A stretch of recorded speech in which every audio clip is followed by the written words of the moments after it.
I don't care where you are in the world. We got a real election in the United States. Trump versus Harris. I don't care about my political opinions, and frankly, I don't care about yours either.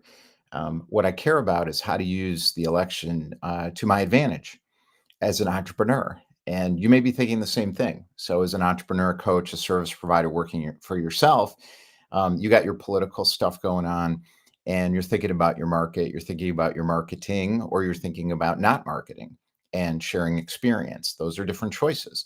You're thinking about an inner-directed strategy. That's called a prosperity strategy, or maybe you're thinking about a marketing oriented strategy, figuring out how do I get people to buy from me? It doesn't make any difference to me.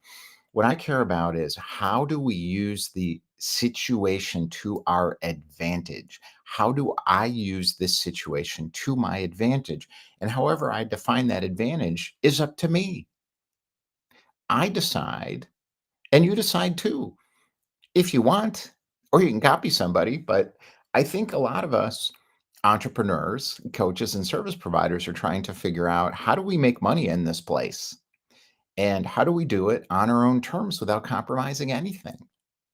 And that's what I'm going to talk about. Trump versus Harris to me is perfect. It is a perfect example of the choices. I remember years ago watching All in the Family. I don't know how many of you remember All in the Family, but it was produced by a guy named Norman Lear, and it was the perfect show at the time. And I didn't get it at all because I had a bias. So I watched the show and I thought Archie's an idiot. I remember watching and thinking, this guy's an idiot. And Edith is smart, even though she appears stupid. And Michael is smart, even though he was clearly a meathead, as Archie said. And that Archie was a bigot, as the meathead, Michael Stivic, said. So that show was really incredible, and it illustrates exactly to me what's going on right now. And how to understand this and use this as an entrepreneur, coach, or consultant to your advantage becomes really important because there's some clear choices to be made here.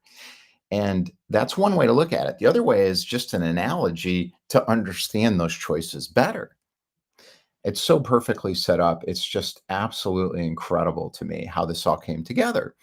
And I started seeing it coming a while back, but I couldn't really understand how it was going to set up because it's hard to know even when you suspect, when you're leaning forward and thinking about what's next, because what's next is important. If you're an entrepreneur, a coach, or service provider in the marketplace, it's important to know what's next and then make your own decision within the context of what's coming into the marketplace, your marketplace. Because the marketplace, first marketplace is the global market. We're all in it. You know, it's a global marketplace now.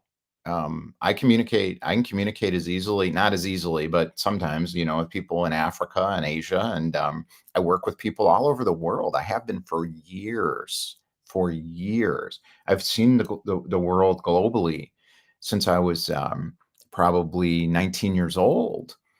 And that's not a philosophy or a belief system. It's just been my reality that I've been engaged with people all over the world. Now, a lot of people haven't. And I understand that. So you see the world differently. Which one's true? They're both true. It's true if it's your perspective because it's true for you.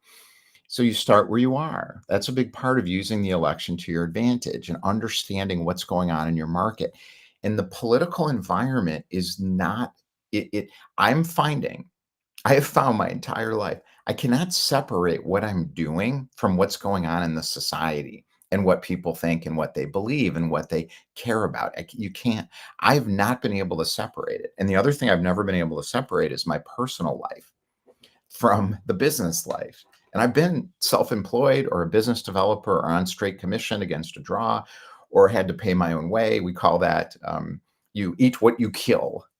That's what we call it. So if you're corporate, you're on your own a couple years, you're learning what you kill means. It means you pay yourself. Nobody's writing you a paycheck anymore, and you don't have any support around you. You have to create that support and structure. That takes years to figure out.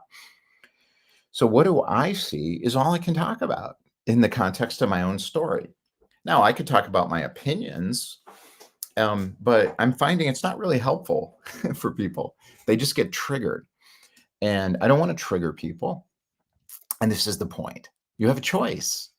You have a choice. You can trigger people and divide and conquer through marketing, or I'm finding I can think about what is connecting for me in prosperity, a feeling of prosperity from a deeper purpose. That's an inner directed life versus an outer directed life. I do both. I have two companies. One company I'm actively engaged in, which I think is what's next for me. Now, others will come along and others won't. That's called Red Pill Pathway. And then I've created something called the Entrepreneur Experience for entrepreneurs, coaches, and service providers who want a better experience. Not everybody wants a different experience. A lot of people want to keep running the playbook they've been running. That's fine with me. I don't need everybody to come. Um, Now, the other choice for me was my other company, which I haven't worked in 4 years. But I'm getting it back engaged in owning the stories of that company because I created it. I built it. I just don't run it anymore because I don't want to. That company is the other approach, which is how do you get business for companies? How do you get business for yourself? What is the marketing, sales, prospecting, lead generation playbook? And I'm talking about this a lot now because I'm realizing for me, these worlds are coming together and colliding in my own experience. So I'm like, wow, I'm straddling both, but I'm firmly planted in this prosperity strategy and not in the marketing approach because I won't run that playbook anymore because I did it. I'm done.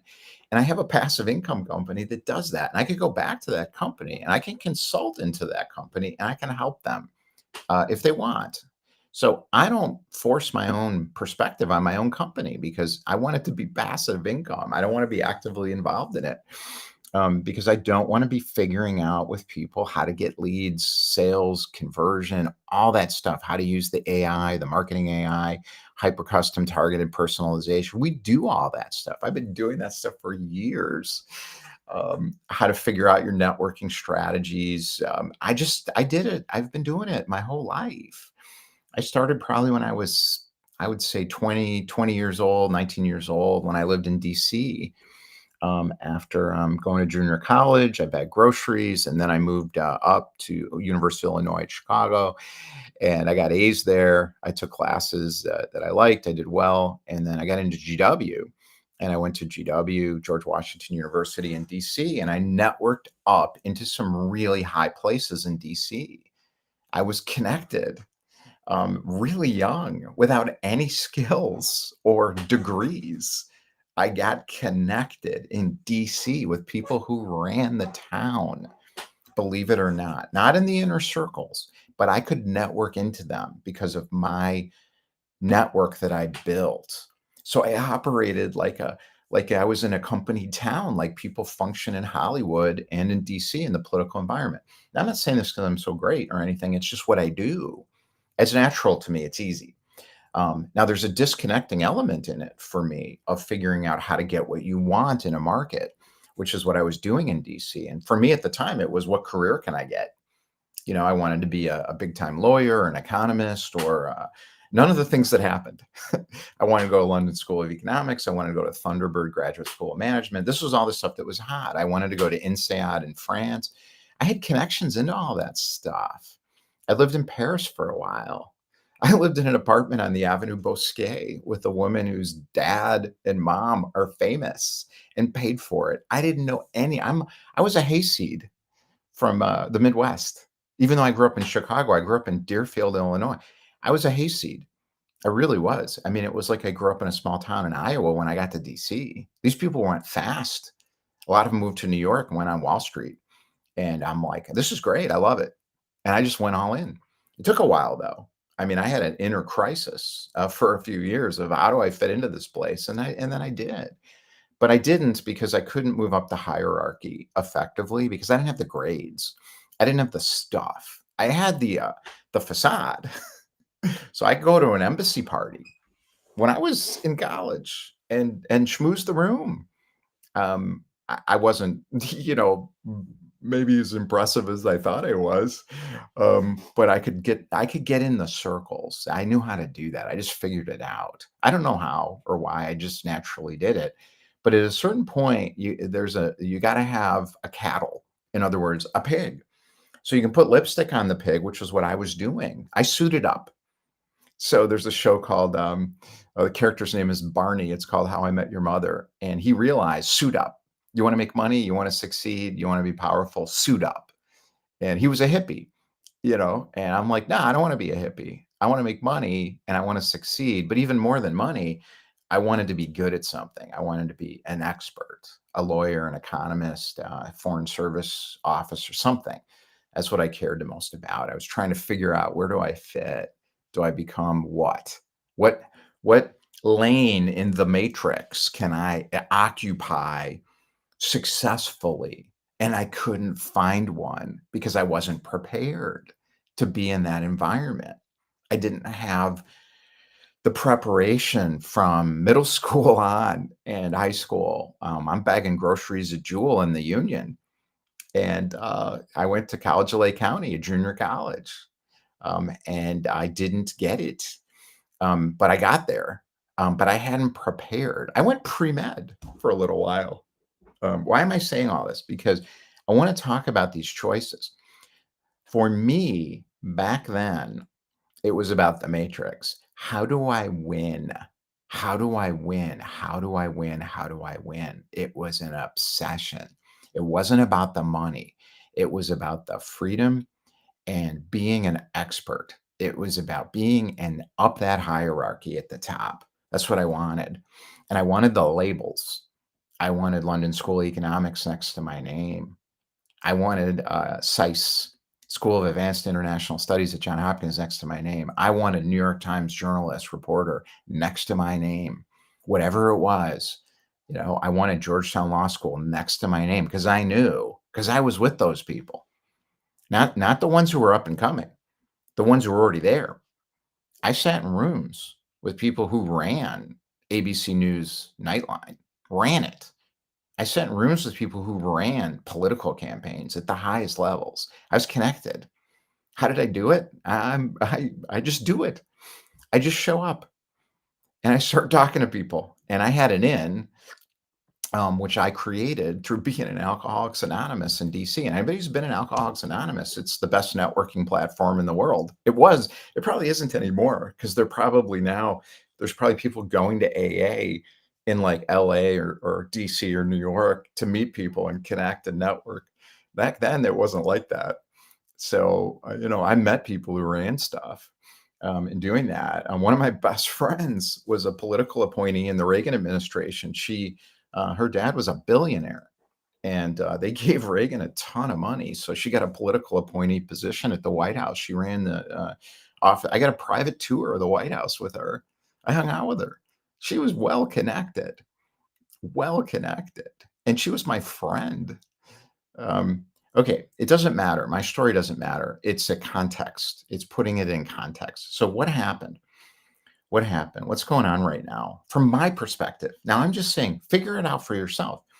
What I saw was the Democratic Party come together for the first time since Roosevelt. Now they did it during Clinton. They did it during Carter, but it was a bit of a fabricated marketing approach where they constructed it to win an election. This is different to me. What I see is a group of people who told their stories. I call that the experience sharing economy. Now, there's a lot of um, what do we say? How do we say it? There were a lot of meetings that went on about how do we get the independents in Wisconsin? How do we get the young people? How do we get the black guys who like Trump? All this. And they told all those stories from a lot of perspectives. And they know, they know that Edith Bunker would vote for Kamala Harris. They know that. And I know this from our connections in Michigan. Dad wants Trump, not me, but Dad wants Trump. I gotta say who. Dad wants Trump. and he's not budging on that. Dad wants Trump. Mom is sick of him, sees him as a sexual predator. Mom sees him as a sexual predator. Dad sees him as our hero because he was third shift at the plant. And he's like, they screwed up Michigan, the liberals, and they look down on me, the progressives, which is true. And it's true. And he loves Trump. And he doesn't want to talk about it. Oh, unless, but he'll, every once in a while, he'll say, yeah, damn progressives. Archie Bunker, a different version. Michigan version, used to be a Union Democrat. Not anymore. They called them Reagan Democrats in the 80s. I saw that shift happen. Now, his wife is going to vote for Kamala Harris because she came out as normal, and his wife very smart, so she saw through it. She didn't need to have the speech and normal be presented at the Democratic convention of people telling their stories of their life experience. Now, of course, we're getting in the debate, which is hilarious. So I looked at Fox News this morning and I'm like, I know what's going to, and sure enough, exactly what I thought is how they reported it. The world notices details that never matter to us as entrepreneurs. It doesn't matter. The debate doesn't matter. Transcend the debate. Use it to your advantage. The reasons why the past will continue informed, I'm reading my thing for that, informs a conversation between those with uninformed opinions. Your market's going to be fighting over stuff. They're fighting over stuff now. Fox News, CNBC, they're gonna just fight over opinions. It's gonna go on. But understanding where you fit in your market debate, because there is one in your market. Now, the political debate is a little different, but your market debate is going on. Should we use sales or should we use marketing? That's ridiculous conversation. Use revenue, generate revenue. How? Who cares? But that's the debates that form in markets. Is it about mindset or is it about lead generation? Who cares? What works? I call that radical pragmatism. So, what I saw at the Democratic National Convention was some radical pragmatism from some people who are super competent. What do we want right now in the world and in America? We want competence. That's why they're going to win. Should they win? I think so, but that's not the point. The point is that on the Trump side and the Fox News are trying to figure out now how to cut that down with the opinions. So they're trying to cut it down, and they will be effective for their people. They're going to keep their people. I think this is just my prediction. I don't know. Now, that's marketing. Okay. So in the 80s, they started calling it spin. So the journalists just called it out. They're like, okay, you're spinning us. Stop spinning us. Stop staying on message. And the journalists were trying to cut through the message of the conservatives and the progressives. The journalists saw it. Helen Thomas, who used to run the White House press briefing, she's like sitting there and she's like, you're not lying to me. Well, they're lying. It's going on again. Now you got to look at the agenda. What's Fox News's agenda? Make money for Murdoch, and keep the audience because they're losing them on the right to cable and podcasts and echo chamber media systems like Trump's and others. Now, what's going on the left? It's come together. When the Democratic Party comes together in the United States, they win the election because the Democratic Party is based on factions, and you don't have to believe anything. You believe your belief, but when the factions come together, they win, and they usually screw up because they nominate an unelectable candidate like George McGovern, Adlai Stevenson. This goes way back. This isn't new stuff. And those candidates aren't electable because regular people are like, no, that's too weird. Like, I don't want to go that far progressive because America's center right, but it's also practical. So Americans are practical. We want it to work. We're practical people. We want it to work. We want competence. We want the government not to do stupid stuff. So I think a lot of people look at this and say, I don't like it. What's going on the Democratic side? I am going to fight it. How are they going to fight it? With marketing. They're going to fight it with marketing. Same going on in your industry. It's the same thing. Change that brings things together gets resisted. What's next is called. What's next gets resisted by people who don't want that change. So they're strategically trying to figure out, how do we block this? That's going on in companies you're selling. So the IT department may be saying, how do we block these new platforms, like a higher quality approach, from coming into our company because we don't want it for our own reasons. So it's based on self-interest. There's different kinds of company structures. You have hierarchical structures and you have cooperative structures. They're going to function very differently. If you're selling into a university, typically I've sold into universities and they're cooperative structures. They cannot make a damn decision because they run it by group consensus. That's the problem with cooperative structures. I also worked for a large insurance brokerage in their private client group, VP of private client insurance. So I got fired after 6 months because it was a bad hire, and for me and them. But what that was, a cooperative structure for an inner circle. So they helped each other get leads and develop business. But you got to be in the in crowd, which means usually, in that case, it was being Catholic, going and being in the frat and being understandable and not weird, like me, because I'm a business developer. So I function differently than a matrix cultural structure. Now, the hierarchies are different. So I worked for a company called Networked Insights, and I got fired after closing Allstate because I didn't have the bluster and the opinions that hierarchical structure companies like. They want people who are tough, you know, and I'm not like that because I'm just trying to figure out how to make money and succeed and get into what's next. And I did for them. And they fired me because the deal wasn't big enough. Their deal wasn't big enough because I had to go under purchasing to get in. So my mentor, Jed Jacobs, said, get the keys to the kingdom. Just get a deal. It was like 25 grand, and it cost him a lot in legal fees because Allstate's contracts are ridiculous. Ridiculous. So you got to fight Allstate on the contract as a smaller company. Now they had Goldman Sachs money, so they could afford the lawyer. But strategically, I'm working for private equity people. The head of sales was a private equity guy. He had no idea what I was doing, and I didn't know how to explain it to him. And their top salesperson never sold anything. He just complained and gave his opinions about sales. I'm like, you never sold anything. Why are you even talking? I did. I did on my own. So why does it matter? It matters because you got to find your own lane. If you want to be a marketer, get good at it. Learn how attribution works. Learn how to allocate media spend. Learn how to use your media buy to fund your media buy. In other words, have what's called a break-even funnel. Sell a book, something. Whoever buys the most media wins today. It's a hard game. We're playing that in the B2B sales market in my other company. Building that company was brutal. The technology alone, just getting it to work, because you have to jury rig the technology today, because the technology is set up by technologists with narrow lanes sometimes. So you got to adapt it to something new, which is what we did.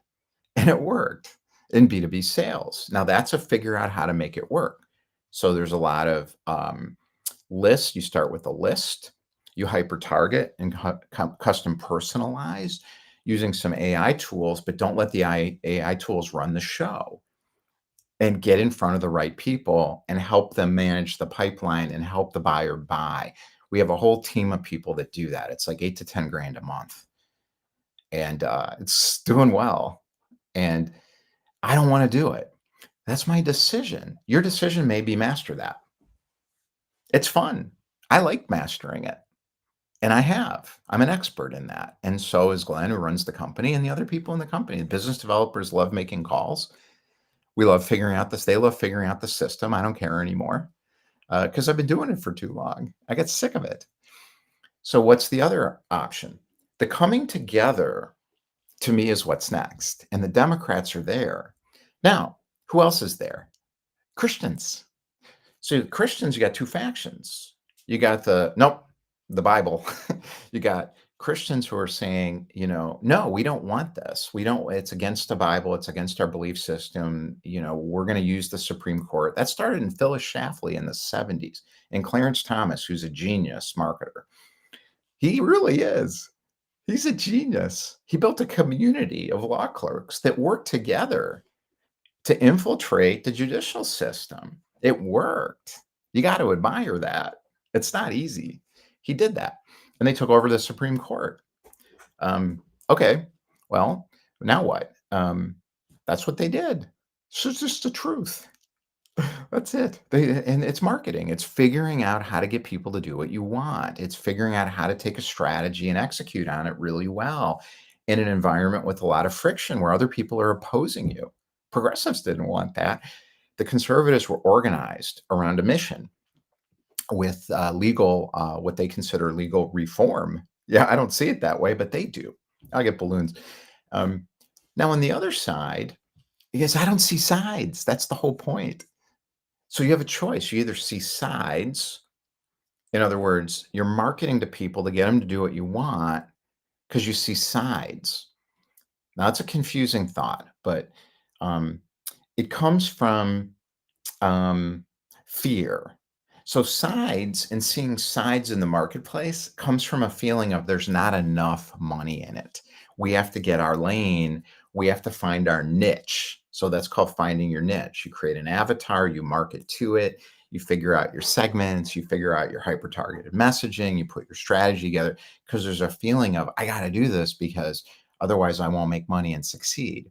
That is what I call a fear based approach because you're trying to trigger pain in someone's mind, amplify that pain, and sell them.